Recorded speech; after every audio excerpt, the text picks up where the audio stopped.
Good evening, ladies and gentlemen. Welcome to another episode of the world infamous Amsterdam Talk that is brought to you by the HBCU Lounge Network. If y'all don't know what HBCU stand for, Historically Black College University Lounge Network. We are here again this week, and I got another special guest this week. I got a brother all the way over in Fresno, California.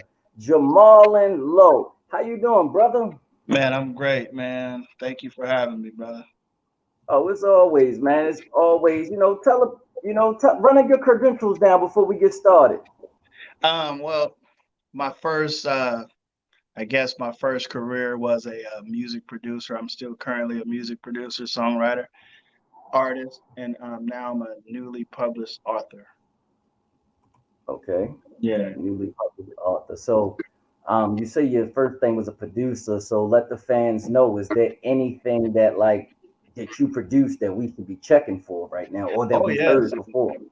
Well, my book has a soundtrack with the same name of Resilient, and it's available on Apple Music, Spotify, Amazon Music, everywhere you can stream music, it's there. And the soundtrack basically touches on the book, and just every Mm. experience is actually a song about it. So that's one of Okay, those so things. your soundtrack and your book, but what I guess I'm trying to get at is like any well-known people I mean, not saying that discredit you or anything, but I'm just Yeah, I saying know what any you mean. well-known people you Um, work with. as of now, as far as like superstars, no, I'm not working with any superstars that the world knows as of now, but I am working with some superstars that the world will know pretty soon. You know, So who are they then? Let's get them out there then. Who are they? I'm working with an R&B singer right now. Her name is Gold, and she has two singles out right now. But we're Okay. finishing her album, and it'll be ready for the world September. Yeah, it's an actual phenomenal project. I'm actually proud of Okay. So what's the it. two singles that she has out? One is called Easy to Love, and the Okay. other is called Little Kisses. But yeah, they're available um, on every streaming platform as well. So yeah, I'm proud of that. Got you. Got you. Anybody else though before we get into you personally? Um, a cousin of mine, he just dropped an album as well. It's called Tom Twice, and his album is called "Been Bout a Bag." I actually mixed and mastered that album as well. So yeah, that's available worldwide as well. So yeah, Okay. we're just I'm trying to I'm we're glad you trying to worked take with them. yeah we're trying to take our camp to the top, and organically make it happen. Oh, so you So got a whole camp that you run with. What's the label?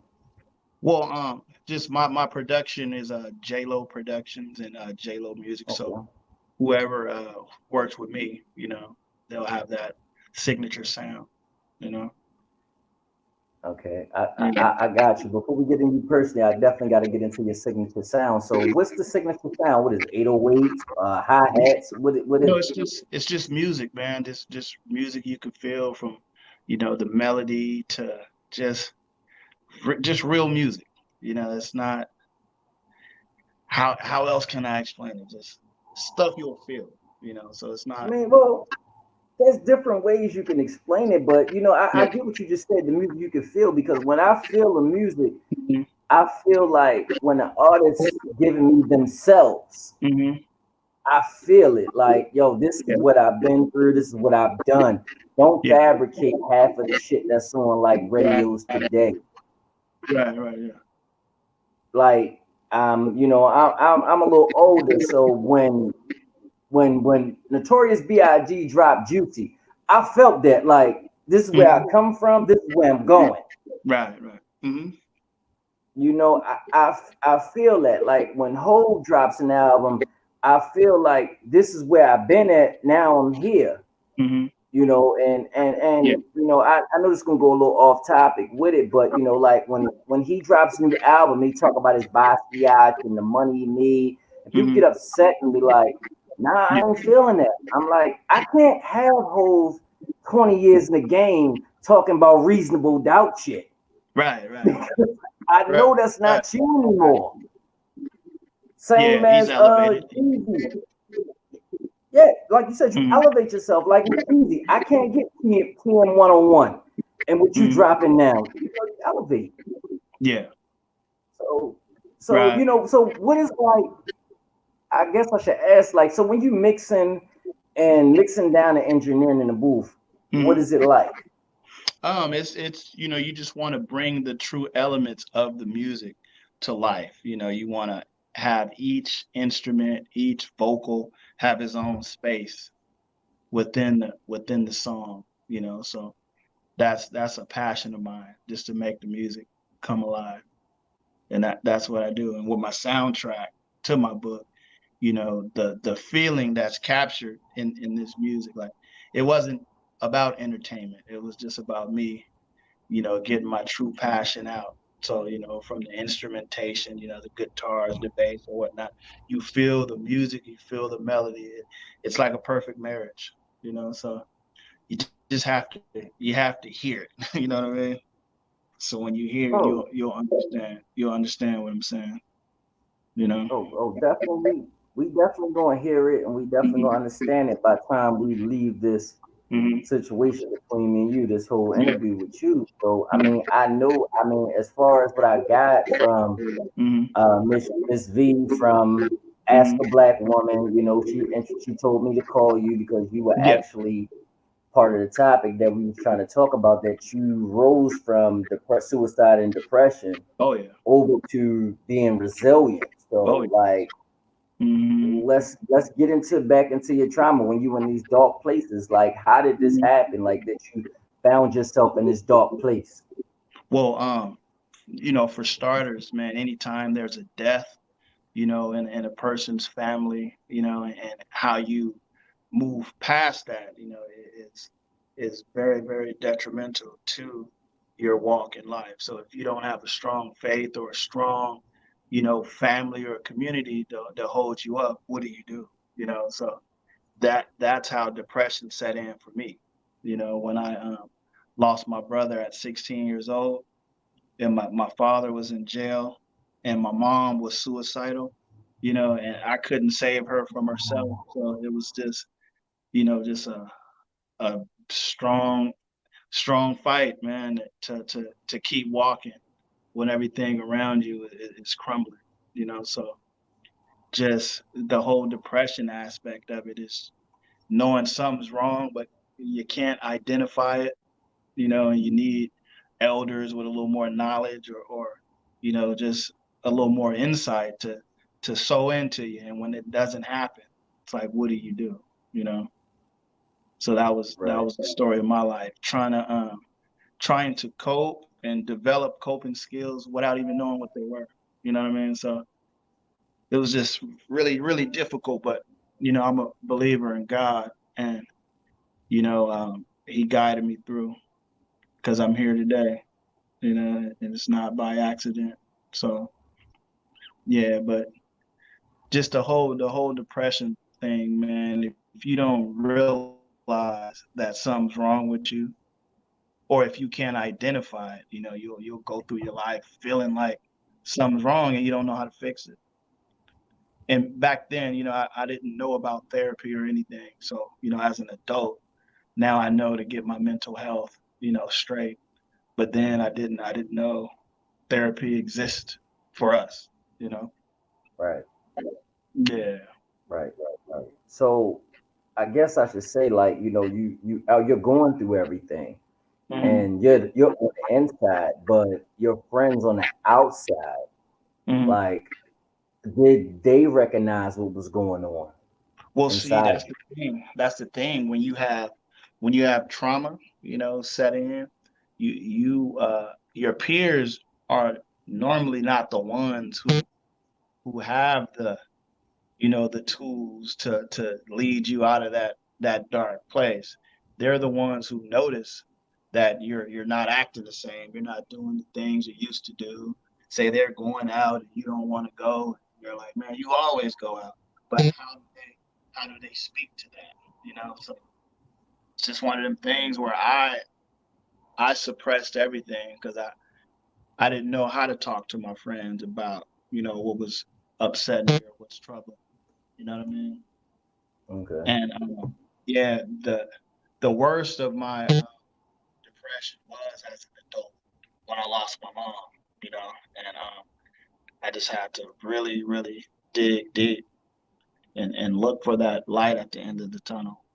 I knew it had to be there, but when you're in it, it's every day, every minute of every day is a struggle to make sense out Right. of what makes no sense. So yeah, and it wasn't until I met my lady now that I realized I was in pretty bad shape as far as mentally.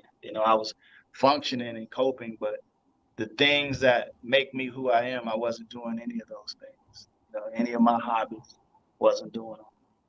A shell of myself. Okay. Hmm. Right. So I guess these things you said, all these deaths, and that's when your experience began, and you started, feeling these thoughts about it. So, Hmm. you know, at the time, did you feel like it wasn't worth living anymore? No, see, I had an experience with suicide as a kid, about 11 years old. I talk about it in my book, and that wasn't stemming from death. That was just stemming from, let down after let down after let down, and it made me question, my existence. Am I here just to be let down after let down after let down? And once I realized that what I attempted to do didn't work, I realized I had a purpose here in life. So I knew that whatever happened, that wasn't a way for me to go. You know what I mean? But yet I saw my family, my immediate family, still adapt those desperate, measures of trying to take their own life, you know. Yeah. Got you. And yeah, I see a I mean, I question on definitely there. feel you. Yeah, I was getting ready to go to that question. Normally, I wait for the questions, Yeah. but I'm gonna go very early. How long were you depressed before you admitted you were depressed? Man, I want to say when my mom passed in 2015, I did not Okay. realize something was wrong with me until maybe let's see, 15, 16, about 2019 is when I really Feel you. noticed, that something wasn't right, and then I started going to therapy. Okay. So Mhm. within that 4 year span, like, take us through Mhm. that timeline. Like, what was going on? I mean, I know, you said your friend said that you weren't sane. So what were you Yeah. doing and during those Well, 4 years? well, just existing instead of living, you know, um, Okay. going to work, going through the motions, just letting everything that kept me busy keep me busy, and just refusing to face reality. So I was stuck in the disbelief that no, my mom's not gone, but when holidays would come or my birthday would come and she wasn't there, you know what I'm saying? So I was just trying my hardest to walk in reality, but I couldn't because that reality was a little too tough. And it was when I started realizing, the promise of God and how heaven is real. And I started realizing, well, my mom's in heaven, then why am I sad? And why can't I move forward if, I knew that we all die one day, So I started really talking to myself and understanding that this is a part of life, And sometimes when we look at death, we just look at it as a reason why our people are not here anymore, knowing that Hmm. they're going to pass on anyway. But it's just hard to deal with the reality sometimes when it comes to losing people or if something doesn't go your way and you're really hoping it does, and how do you bounce back and reset and set new goals, so that's what that was about for me, just spending that time trying to find myself and move forward, without my mom, being such a young guy at that, in my mid 30s at the time, Okay. yeah. And, Okay. again, it was devastating. So, to have a mom one day, and, she's not sick or anything, and you wake up to a whole new reality, you know? And when the phone calls stop coming, people stop checking on you, thinking you're fine, and you're asking yourself, like, is this it? Or when Right. Thanksgiving comes and your family knows you don't have your mom anymore, but nobody invites you, and you have to, sit in that. That was pretty tough for me. Okay. So you saying like, is this is it? Were there like voices or anything telling you like to do it? Well, again, like me and suicide, you know, that was not my go-to thing. You know what I mean? So when I talk about my experience with suicide as a young kid, 10 years old, I tried an attempt on my life that didn't work. And it was in coming through that I realized that was never, gonna be a choice for me again, right? So Right. as an adult, 30 years later, or whatnot, going through, the midst of my toughest toughest task, I knew that, suicide is not the way out of this. So the depression part is just knowing that there's nothing I can do, and I'm just waiting for a ray of sunshine, to shine on me or something, just some direction or something, or somebody to check on me. So going through that and knowing that ideally it wasn't going to happen the way I thought, now it makes me an advocate, for those going through these tough times because I've been through it, you know. So I'll call you 20 times a day if I have to let you know you're not alone. Because being alone is when those thoughts creep in, you know, and you can't shut your mind off Right. thinking about what Can't. you're going through. That's the toughest thing to do. So you have to start moving, So that's what I did. And of course, losing my mom and having, you know, thoughts like that that'll pop in your head, but you're like, nah, you know, can't do that. It's not an option. So that's where Right. that true internal strength comes from. You gotta have it. Because if you don't, you can't withstand the pressure. And that's the easiest thing to do is take yourself out, you know. But if you are as strong as you say you are, then you have to, you got to move through that, you know. And Right. that's So just there that's was what I no what you saying.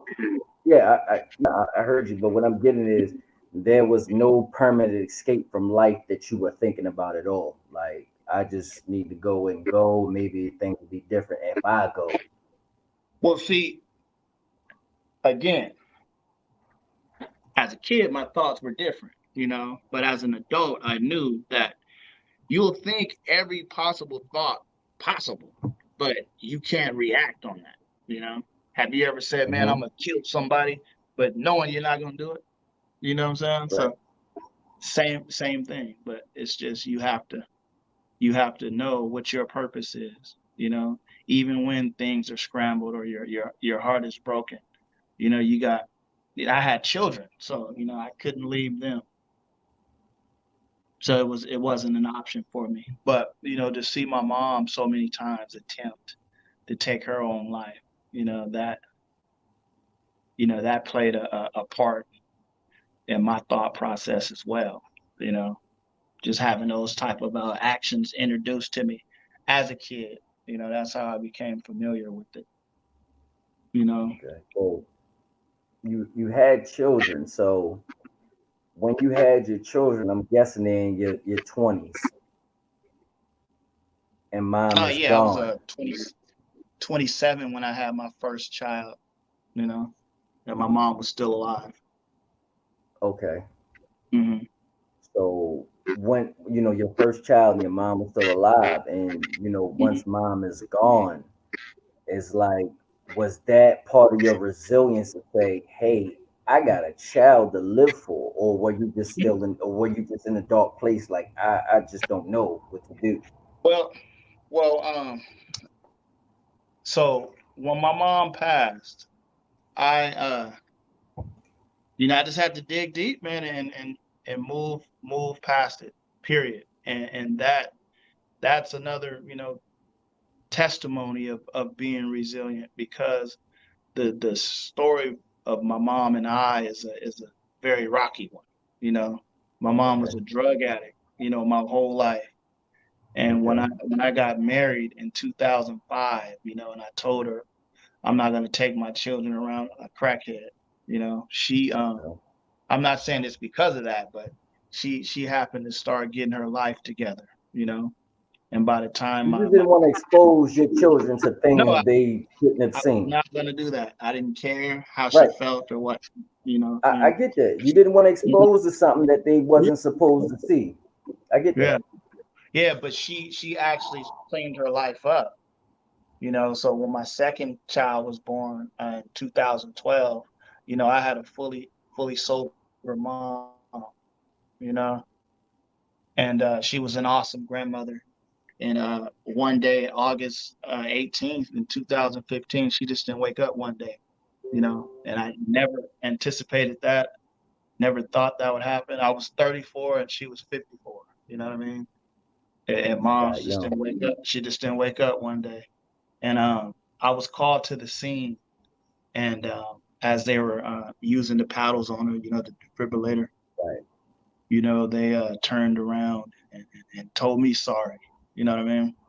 So that's how I got Hmm. served the news. So if you can imagine, your mom laying on the ground lifeless, and the room clears, and now Right.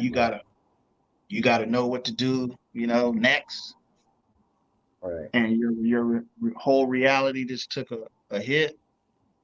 Uh-huh. Yeah. So when I sat there in that, I knew that I had to get up. I heard a voice tell me, man, get up. You cannot sit here. You cannot let this take you. And then that was depression coming. You know what I mean? Because it was just Right. devastating. So the way I beat, the initial onset, without, just being a guy that's just moping, I just went back to work. You know? So when you were moping, Mm. when you went through this depression phase, was Yeah, there yeah. any medication that you were on, or did you just beat Oh, it straight out? yeah. No medication, man. I just God, God, and just reality. Just Okay. saying like, man, this is a part of life. You've been through it before, but now you're a man. Everything you've learned about life and death, now it's time to, show, your understanding of the world. Because when you lose so many people, you kind of get numb and used to it. But when it's your mother, the person who carried you, it's different.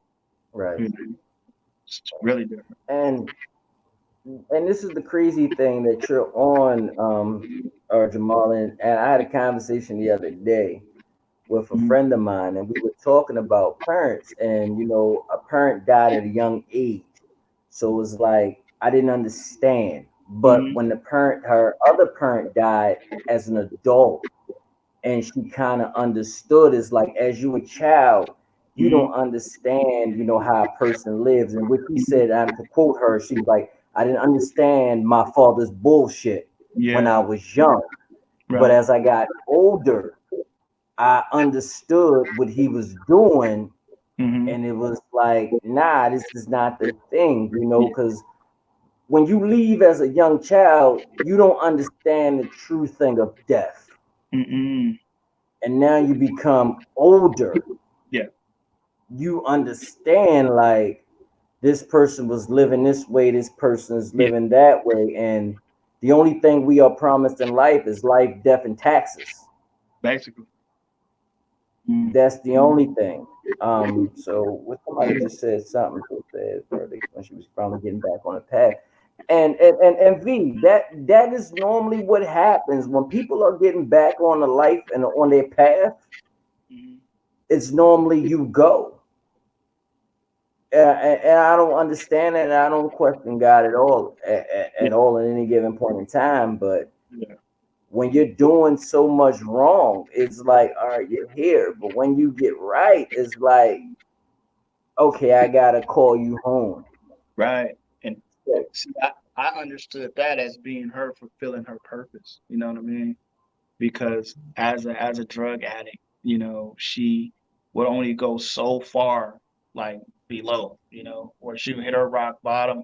But as she was there, her heart was so big that she would speak to the people in similar situations and let them know that, there is a way out of this.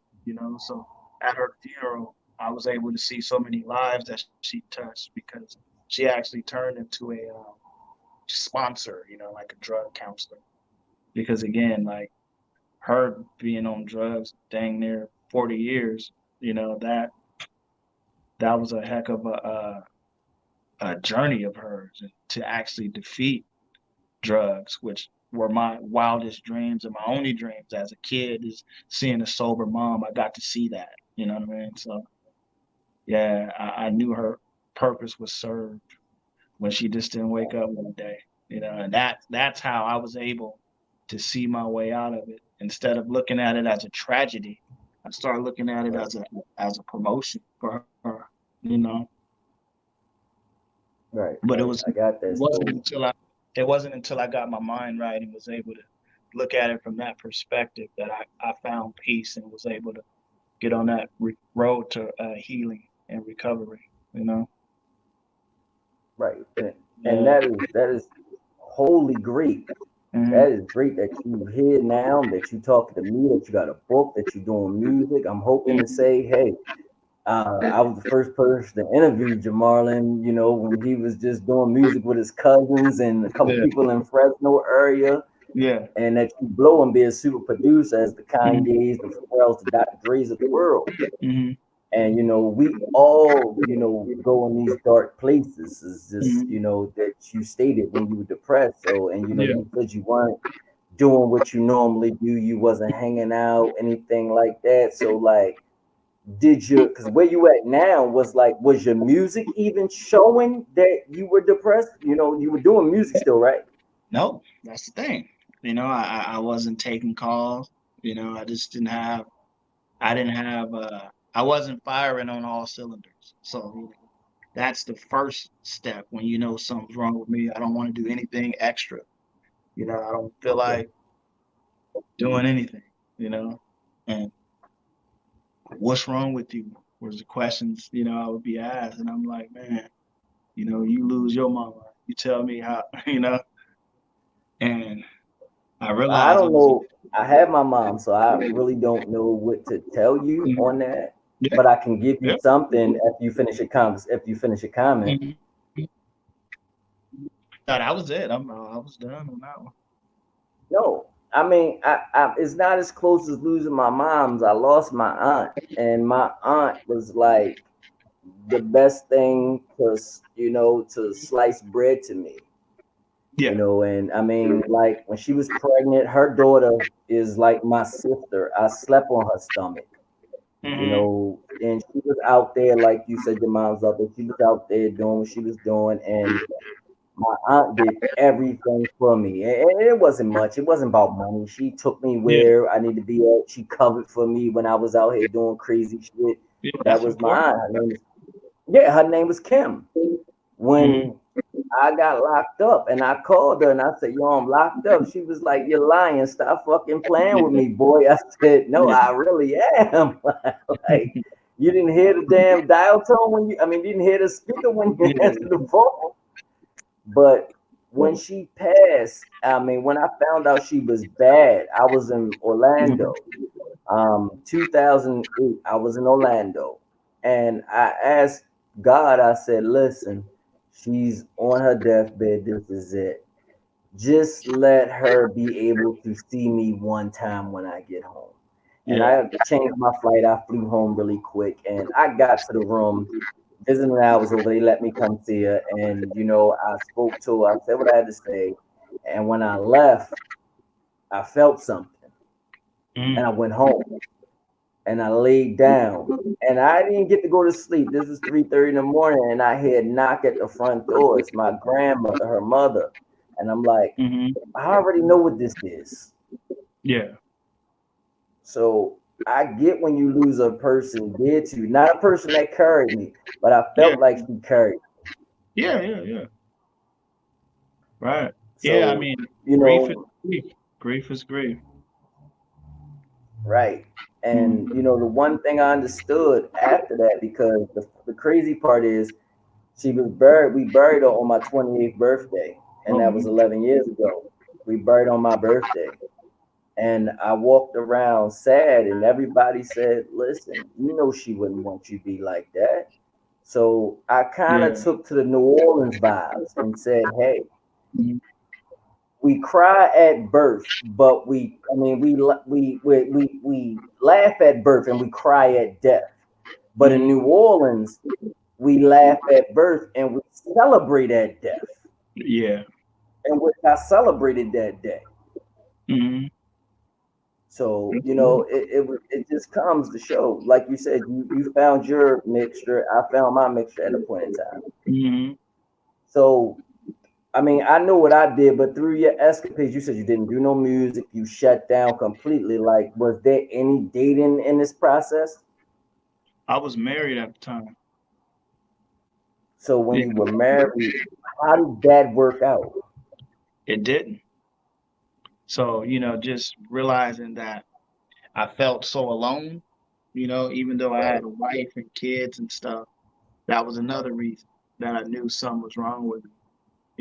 And like no one knew how to get through to me because they knew like he just lost his mom, and they don't know what to say. They don't know what to do. They're like, well, do we give them space? And I didn't know how to ask for what I needed. I didn't know what I needed. I was just processing. And yeah, it just thinking about it, I'm like, man. No, But I mean, I understand that. I understand that. yeah, I think about yeah, King every day. yeah. But it's like when you get through it, and it's like, wow. See, that was another reason I wrote the book too, because I'm like, people have to know what it's like, man, when you lose, the most special person in your life. And I'm like, man, I lost my brother, my mother, my grandmother, shoot, like, and a whole host of other people. So it's like, man, here's an opportunity for me to just give some tips, or what I did, to overcome it. And I didn't use any drugs or any of that. So, I had a sober mind as I'm dealing with the toughest things in my life. That's way. So Yeah, mine. yeah, but it made everything more intense for me. It will do. Yeah, but Because drinking or drugs only take the pain away for a second. yeah, temporarily, yeah. But I tell you this though, honestly, when my mom passed, I drank the most in those few years than I did in the previous 20 years, Mm. when my mom passed. And it was just something I used to do. I'm like, and then I realized, wait a minute, you drinking too much. So I just cut it out. So now I don't drink because I don't have to. All right, we But I can got a honestly few. say I was running. I was running from something. Yeah, I mean, so we get into this because your wife is there, for better or for worse. Yeah, And it's like, that you were at your lowest at yeah, that time. It was like, and she couldn't break through. hmm Like, I mean, was it just that you yeah. not letting her in, or she just didn't know how to break in? No. Yeah, and I have to give her grace for that. She's my ex-wife now. But just again, like there is no rule book to this. You know what I mean? And we Right. sometimes have expectations for other people that they don't have for themselves. And if you don't tell them what you need or how to be there for you, then what do you expect? So, it was just one of those things where, I was suffering in silence, and I didn't know what I needed or who I needed, or how I needed it. So that was a time, like I said, I was just in a dark spot, and I didn't know how to get myself out until I really started putting these thoughts together and doing some real self-care. I had to be selfish, because I was still a Right. parent, I was still a husband, still a brother, and still a friend, but I wasn't myself, so that's how I knew, like, man, I'm depressed. But that was a word I never accepted, until I had to, Mhm. because there was no other option. Nothing else made sense to me. And then I started Right. reading different articles, about what depression looked like. And I'm like, oh man, this is me, So Yeah, yeah, I get you. I yeah, get you. So once that went on through with you and your ex, well, that was your wife at the time. Now your yeah, ex, like, yeah. how did the once you got yourself back together? How was the relationship today? We're co-parents, and we both love our kids to death, and yeah, that's about it. My yeah, that's about it. I still got love for her, as a human and as a mother of my kids, but that was just one of those times in my life where, I got all the information I needed. I knew instantly that I couldn't make it with her anymore, because once I lost my mom, I felt like I lost everything. And, you know, Right. had I had, a stronger partner, or maybe if she, you know, took it upon herself to do research or, do something to help me, and again, not trying to blame it all on her, you know what I'm saying? No, But I get that. I get I that. couldn't even help myself at the time. So, I needed somebody, you know what I mean? And people were staying away because they figured, hey, he has a wife, and, you know, but they were wrong, and that's the thing. So I felt like I went So through that by myself. so she never basically did the consoling that you needed her to do. She tried the best she could, you know what I'm saying? But, you know, it's a labor of love, man. You gotta really be committed, to sacrificing yourself for the ones you love sometimes, you know, because man, if the head is down, you know, how strong are we? Right. So And what that's the like so would you say like that, losing your mom, I know that's a breaking point, but just her not consoling and not knowing how to break through, was that the breaking point in your marriage, or was there other things that did it? there were other things, but for the most part, just me just feeling so alone, that started, putting thoughts in my head on my future, and how, I need to rebuild myself, because I was pretty broken, and I reached my Right. lowest point, and she wasn't a part of the rebuild. All the plans I had on rebuilding my life, they didn't have her in it, you know. So it was then I noticed that, hey, this person, you don't even see her in your future, So I start seeing an Right. expiration date, but I also started, Mhm. I knew I was fighting for my life because I couldn't go on, feeling that way, and you look around and you see what's common, what's comfortable for you, but if it's not what you need to move forward, you got to make the right decision. I couldn't So that sound carry like on. the voice is right there though. That sound Yeah. like the voice is telling you. Well, something was telling me something.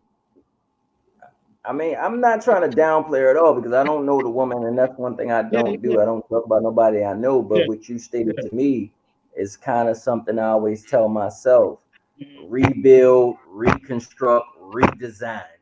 Mm-hmm. triple R. And Yeah. we're gonna go from there. Rebuild, redesign, reconstruct. Yeah. And I remember. So uh, my mom passed in August, and Thanksgiving was coming up, and that was the first holiday. And I just remember her telling me, my ex-wife telling me, well, we got to go to my mom's house. Talking about her mom. I just remember saying, man, I don't want to go anywhere. You know, Uh-huh. because we usually go to my mom's house first and then her mom. And I was like, hey, Right. I can't do it. And she didn't understand that. And that's when I started realizing, man, I gotta break away from this because it's not. I didn't think she understood. What going to your mom's house is gonna make it worse for me to see y'all happy and enjoying y'all mom, and I can't do that anymore. So I was just Right. trying to understand, what I was feeling, why I was feeling it, and how to articulate that without making it seem like it's me versus you. You know what I As you as being the head of the body and the head of the snake of the family, mean? I mean, they say once you cut the head off, the body falls. Hmm. But the head was going through something, just like you said, I don't know how to tell you Hmm. because you're going through something, and and I'm pretty sure some of our viewers out here can say, if I was your wife at that time, Hmm. you gotta understand and say, I just need to be in this space. Hmm. And she could have reached out to her mother, like, Jamarlin's not good. Mom's past his first Thanksgiving. You Yeah. know, we just need to relax and just go from there. Hmm. And just go from there Yeah. because it's your first time Yeah. My first time, the first one, and each holiday after it just got worse and worse until till you accepted it. yeah, man. To be honest, I don't know what I did. I just stopped thinking about it. I mean, you're never going to stop thinking about it, my brother. You're never going to stop thinking about it, and it can put you back in a funk. But Mm-hmm. it looks like you cured over the funk that you accepted. That Mama Lowe is gone. Hmm. That Mama, but you are carrying on the mission that she will want you to carry on because you putting tunes in our ear. You giving us literature to read.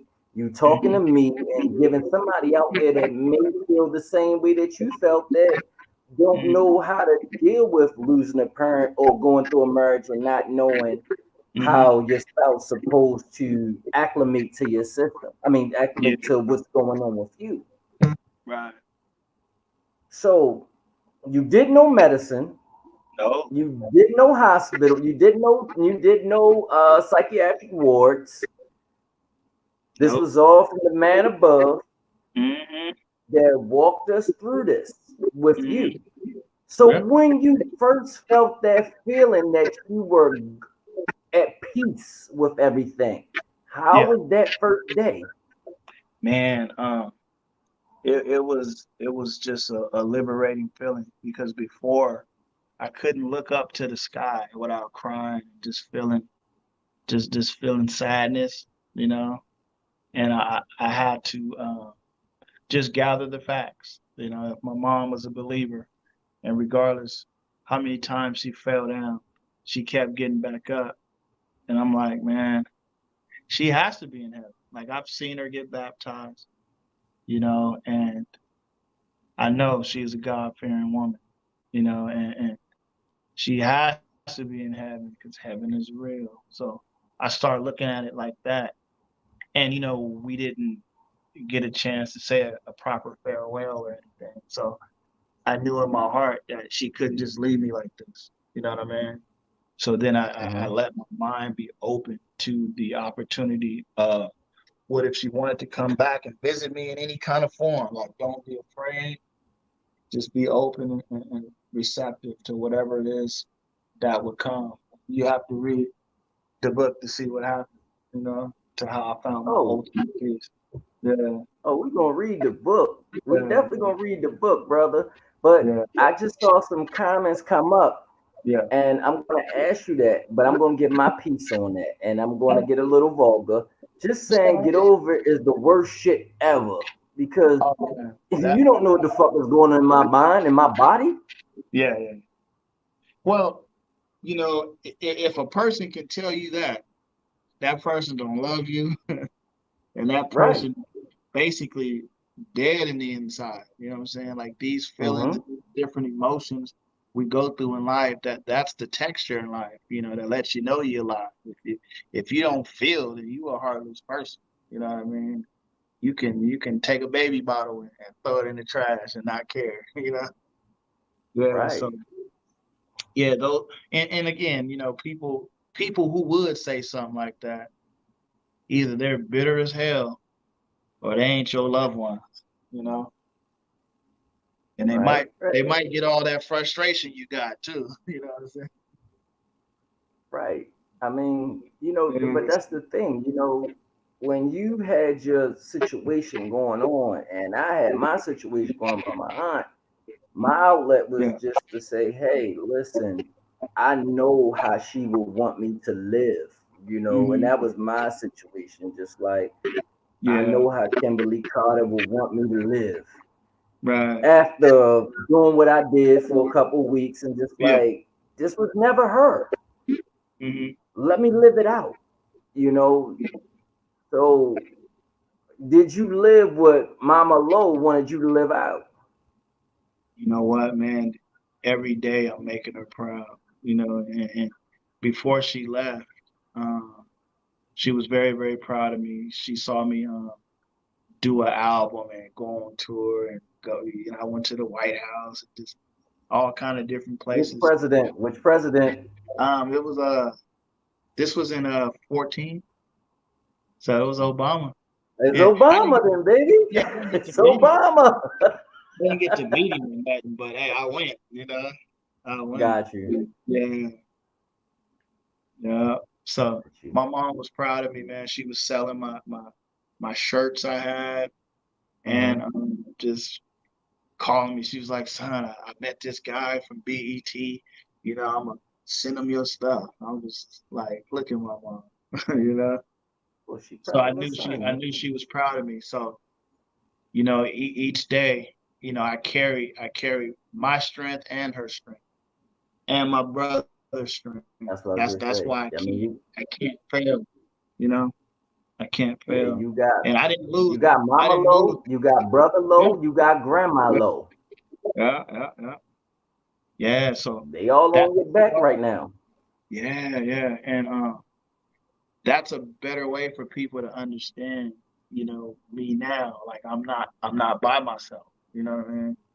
You might see me in the Hmm. room with no other visible bodies, but I'm not by myself. You know, I And got that's my the way to people. be, brother. I got my people with me. You know. Yeah. And that's So the way to be, that brother. once I adapted that, man, I knew there was nothing else that could get me. You know, Mm. and I'm So, standing strong through it all. okay. So in your book, so Hmm. we see the highs and lows in your book. Oh yeah, you see it. You basically, you know, the book starts out. I'm in like first grade, and you go through life with me all the way until my mom passes. And then you Mm. see me get my mind right and my So life what was together. growing up like then? What was growing up like since the book started? I don't want to give away your chapters, but Yeah, give no, us a snippet I'll of how your life I'll was say growing this. up to start at 6 years old. Yeah, man, just discovering discovering what crack cocaine was, you know, and that my mom was a user, and watching addiction set in and the Where did you grow quality of up then? life. I'm gonna cut you off. But where did you grow up at? I grew up in Fresno. Oh, you grew up in Fresno. Okay. Yeah, born and All raised. I've been here all my life. Yeah. right. Okay. Yeah, so just watching the quality of life change and just the different characters coming in and out, you know, of our life, and just watching different decisions that my mom made and the adverse effect they had on the whole family, you know, and just Right. me growing up wanting more and wanting better for my mom like she wanted for me. But it's like you can tell me you want better for me, but I can't tell you. So button heads on that, you know what I mean? And just knowing that as I represented her, being a good kid out in the streets, she also represented me, you know, Right. being a drug addict. And that had never set well with me. So just growing up with the embarrassment and just, suppressing what's really going on in my life and not telling my friends and stuff. It's almost like I was living a lie Live a almost. double You know what I life. mean? Yeah. So just talks about that and different, just different things that happen, different events, different traumatic events that just add up, to just a hectic life, and to be honest, like people who live that type of lifestyle, they either end up on drugs, in prison, dead, or in a gang, and that. But I didn't take that route. I chose to go the right way.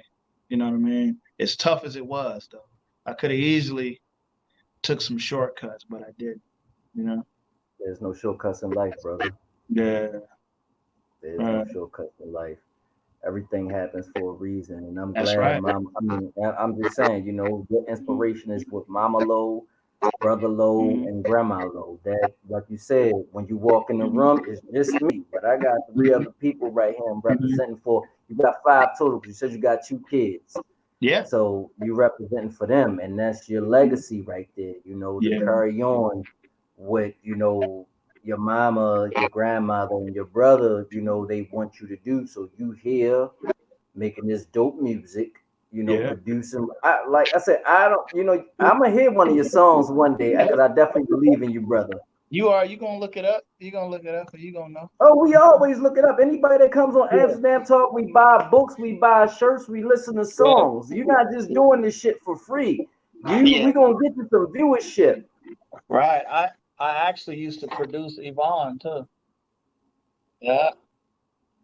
Oh, Yvonne was a singer. Man, one of the dopest. Oh shit! See, ask a black woman. Yvonne was a damn singer. We found some shit out tonight. Hey, I'm talking about superstar vocals. We found some shit out tonight. Yvonne, you in the crowd. I see your tweets and your shit. You didn't tell me you sang before you came to the HBCUL network. Hey, she still owes me an album too. Oh, she still owe you. Listen, I don't get in the business with no Suge Knight shit with the vanilla ice hanging over the balcony. I don't get into that. Nah, nothing like that. I just always wanted to buy her album. You know. Oh man, listen, I'm Mm-hmm. glad you put that out there because I'm gonna harass her about this damn album because Mm-hmm. I didn't know I was talking to a superstar, a couple months ago. I Yeah. just No, thought I she was got. talking to a woman that's doing what she's doing and she's dope at Yeah. what she do. I love Yvonne. Yvonne is the best thing smoking out. Yeah, she got. That's my little sister right there. She actually sung at my wedding too.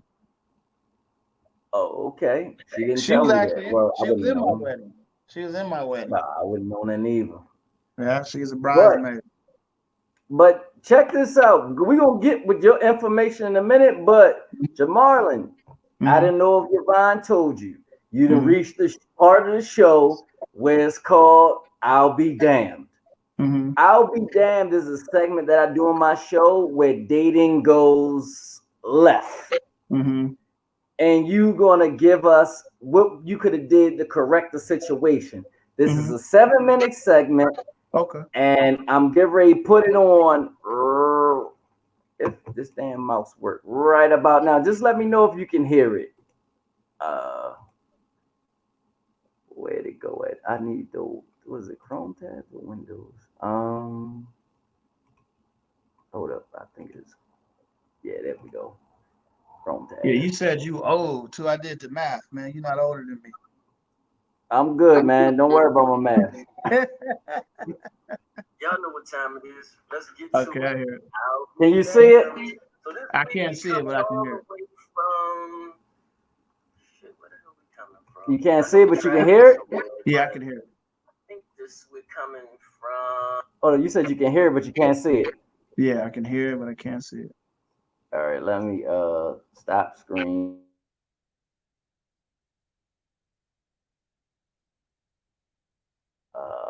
What we're looking for, entire screen. We're gonna do the now Windows don't do a Chrome tab. It should do it from here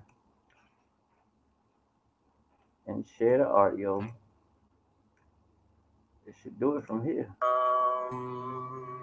I forgot. All Let's right. take it back. Good evening. Y'all know what time it is. Let's get to it. I'll be damned.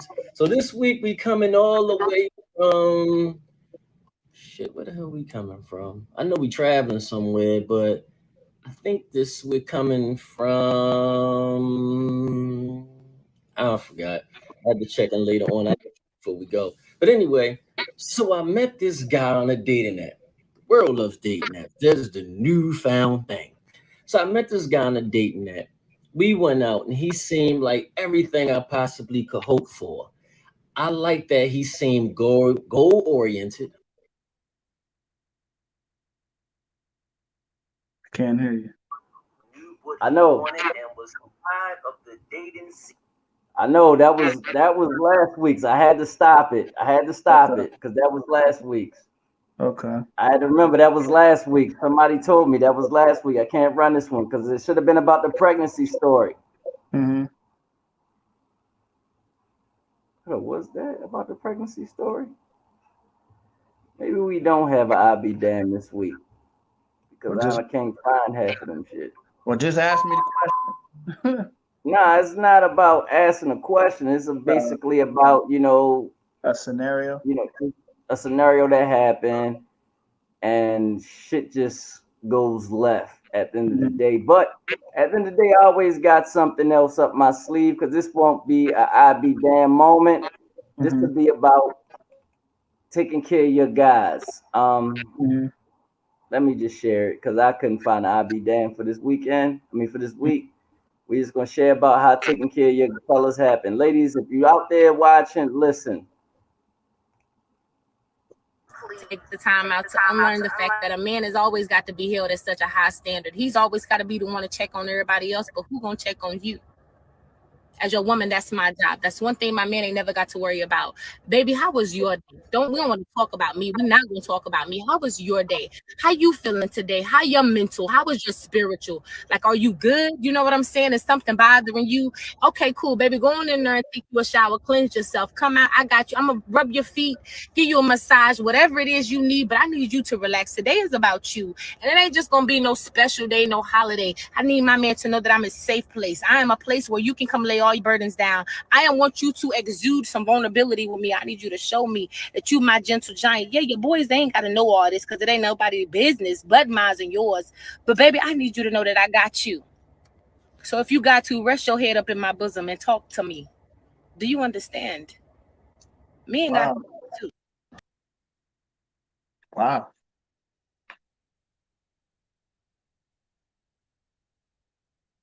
I have a scenario for I be damned for you, brother Lowe. I'm sorry. I thought I had it saved, but I don't have it saved. It's all right.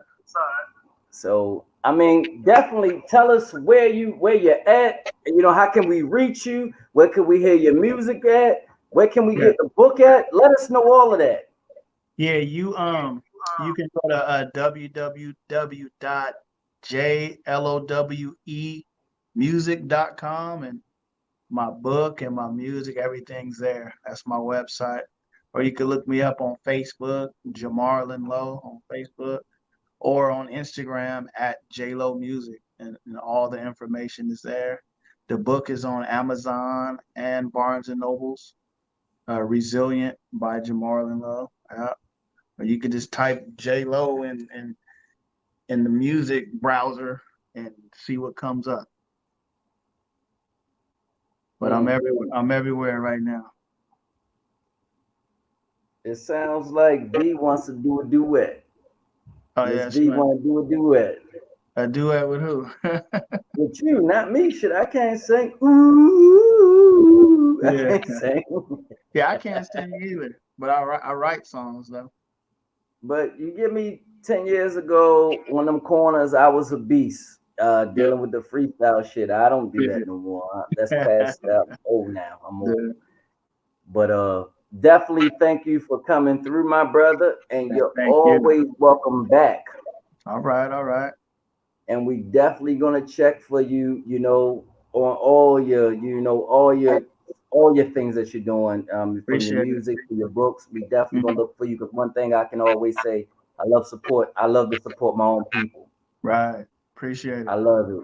I love it. I love to support my people. So, Yes, sir. if I can't help my people, who else gonna help my people? Right. I feel the same way. But thank y'all for tuning in for Amsterdam Talk. And next week, I got WGN Chicago's own Dana on. Dana being Dana on relationships next week on Amsterdam Talk. And I promise you, I'll have the new I'll Be Damn ready. So check this out, though. If you had somebody in your situation that was in your situation, Jamarlin, Mhm. how would you address them? Leave us some advice. Just man, if you're going through it, man, just always reach out to somebody, man. Talk to somebody, because 9 times out of 10, you'll find a friend who's been through the same thing and who's actually made it out. So don't suffer in silence, man. Just reach out. We're here for each other. Period. Got you. Definitely. And if you need to speak out, I'm pretty sure the brother will talk to you. www.jlowmusic.com. If not, you can always reach out to us, Mm-hmm.